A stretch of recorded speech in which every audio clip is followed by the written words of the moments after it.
Welcome guys. आज हम लोग स्टडी करने वाले हैं robot.txt फाइल के बारे में। तो robot.txt फाइल के बारे में हम लोगों ने काफ़ी सारा सुना था, बातचीत भी किया था पिछले अपनी क्लासेस में। आज थोड़ा सा डिटेल में थोड़ा जानेंगे ये है क्या। देखिए गाइस, robot.txt फाइल एग्जैक्टली आपका एक छोटा सा txt फाइल होता है, एक छोटा सा टेक्स्ट मेंशन होता है जिसके ज़रिए गूगल क्रॉलर जो है आपके वेबसाइट को अच्छे से जो है देखता है, स्टडी करता है, एक तरीके से जांच करता है कि एग्जैक्टली इसमें जो इन्फॉर्मेशन प्रॉपर्ली जो मेंशन्ड है वो ठीक है या नहीं है, क्योंकि उसके अपने एक एल्गोरिदम सेटेड होते हैं।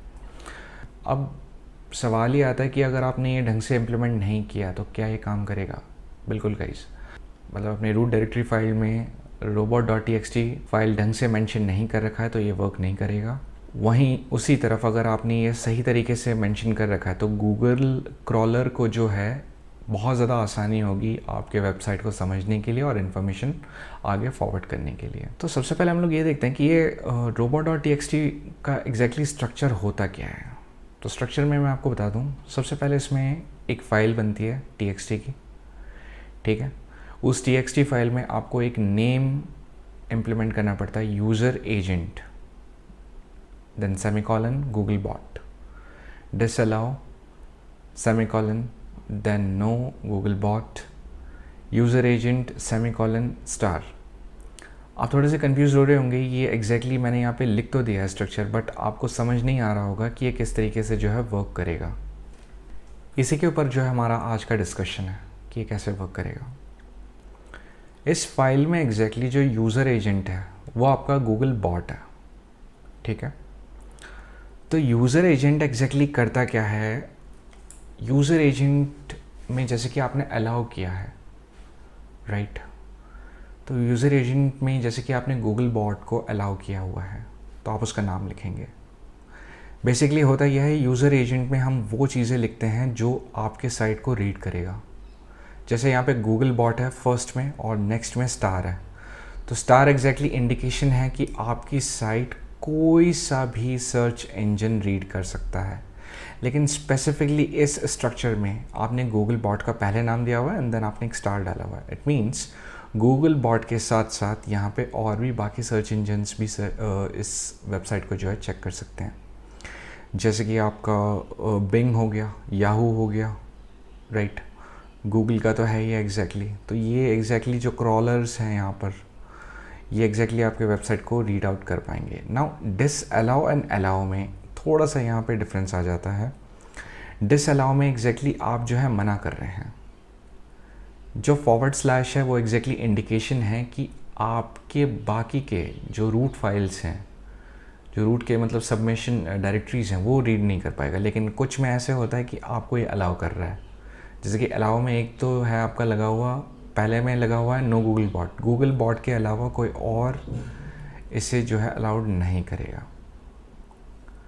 तो यहाँ पे एक फॉरवर्ड स्लैश भी है, तो दैट मीन्स ना गूगल बॉट इसे अलाउ करेगा रीड करने के लिए, ना कोई और। उसी के अपोजिट यहाँ पर नीचे लिखा हुआ है allow semicolon slash. That means कि यहाँ पर आपकी जो रूट डायरेक्टरी फाइल है, जो बाकी के पेजेस हैं आपके, जो एग्जैक्टली हिडन पेजेस हैं वेबसाइट के, वो आपके रीड करने के लिए यहाँ पर है, राइट। तो वो एग्जैक्टली आपके रीड हो सकते हैं। साइट मैप अगर आप चाहें तो यहाँ पर डाल सकते हैं। बेनिफिट इसका ये है कि साइट मैप में होता ये है कि ये एग्जैक्टली एक ऐसा पेज होता है जिसमें बहुत सारे वेबसाइट्स के आप इन्फॉर्मेशन डिटेल करते हो XML के फॉर्मेट में। इसको भी हम लोग जो है डिटेल में डिस्कस करेंगे। बट द इम्पॉर्टेंट फैक्टर कि आप यहाँ पे क्यों डाल रहे हैं, जाहिर सी बात है कि गूगल क्रॉलर जब robot.txt को वेरीफाई करता है कि इसके डिटेल्स और इसके कमांड ठीक है या नहीं है, तो वो साथ ही ये भी देखना पसंद करता है कि एग्जैक्टली और साइट मैप में क्या क्या चीज़ें एज अ रेफरेंस मिल रही हैं उसे।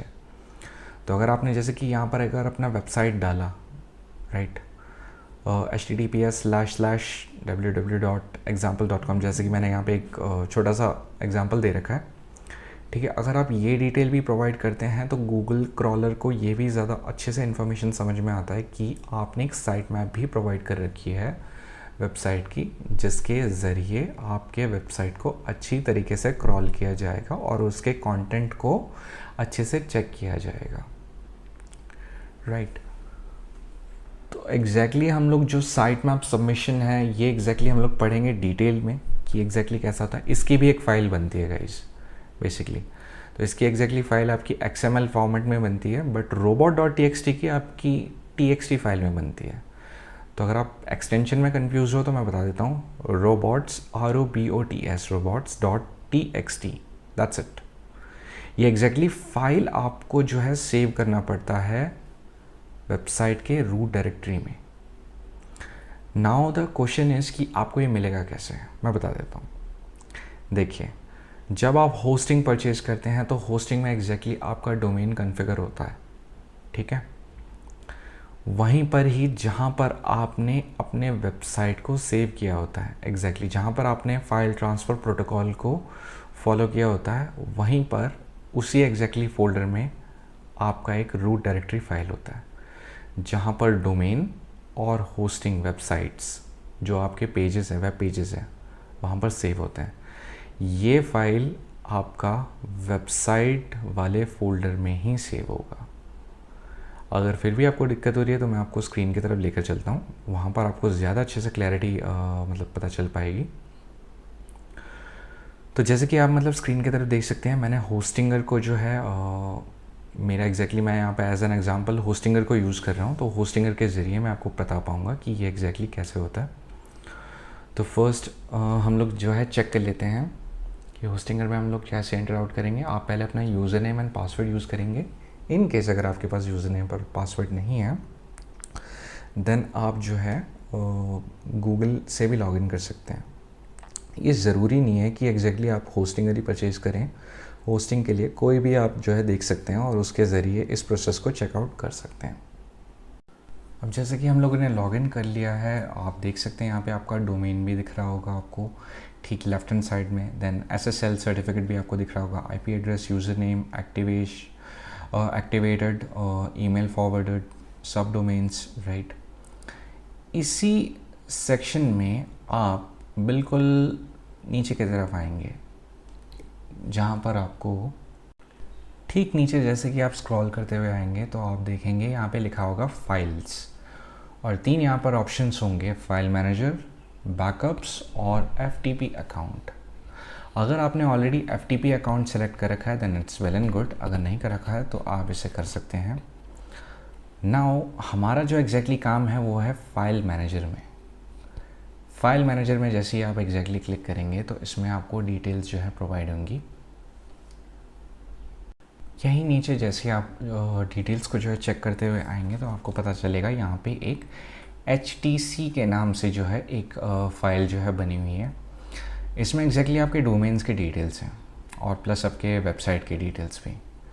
कहीं पर अगर जैसे कि आपको दिक्कत होता है इस फाइल को इंपोर्ट करने में या फिर एग्जैक्टली आपको प्लेस करने में वेबसाइट के अंदर, तो आप एक दूसरा तरीका भी कर सकते हैं। आप फाइलज़िला यूज़ कर सकते हैं। फाइलज़िला एग्जैक्टली एक FTP क्लाइंट सॉफ्टवेयर है जिसमें आपको जो अपने होस्टिंग के डिटेल्स जो है लॉगिन करने पड़ते हैं और ये सीधा जो है आपको आपके फाइल मैनेजर पर ही लेकर जाता है। public_html आपका वो फोल्डर है जहाँ पर एग्जैक्टली आपका वेबसाइट एग्जिस्ट करता है। इसी फोल्डर के अंदर जो है आपको ये फाइल अपलोड करना है। एंड याद रहेगा ये एग्जैक्टली फ़ाइल अपलोड करने से पहले चेक ज़रूर कर लीजिएगा कि आपने सही से डिटेल्स डाला है नहीं, क्योंकि एट द टाइम जब आप गूगल सर्च कंसोल यूज़ करते हो या फिर एग्जैक्टली आप ये मान के चलिए जब गूगल क्रॉलर जब डेटा को जो है रीड करता है इन केस, तो वो ये भी चेक करता है कि एग्जैक्टली किस तरीके से और आपने कैसे मतलब जो है डिटेल्स इम्प्लीमेंट की हुई है, राइट। तो जैसे स्टार्टिंग के डेटाज़ में स्टार्टिंग के क्लास में हम लोगों ने मेटा टैग्स के बारे में पढ़ा था, तो मेटा टैग्स ज़रूर याद से अच्छे से जो है इम्प्लीमेंट कीजिएगा। देन robot.txt फाइल ज़रूर अच्छे से मेंशन कीजिएगा, देन एंड ओनली जो है क्रॉलर आपका जो है अच्छे से इसको जो है स्टडी कर पाएगा, राइट। नेक्स्ट क्लास में हम लोग ये देखेंगे कि साइट मैप सबमिशन का एग्जैक्टली क्या रोल है। साइट मैप सबमिशन भी बिल्कुल इसी तरीके से जो है इस public_html वाला जो फोल्डर है आपका, इसी में जो है हम लोग इसे प्लेस करेंगे।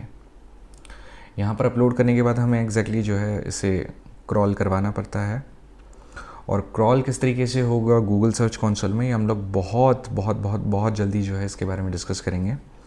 बट मीनवाइल हम लोग बाकी के स्टेप्स भी जो है फॉलो करेंगे, जैसे कि schema markup, canonical tag, keyword density and HTTPS redirection, जो कि हमारे आने वाले चैप्टर्स हैं।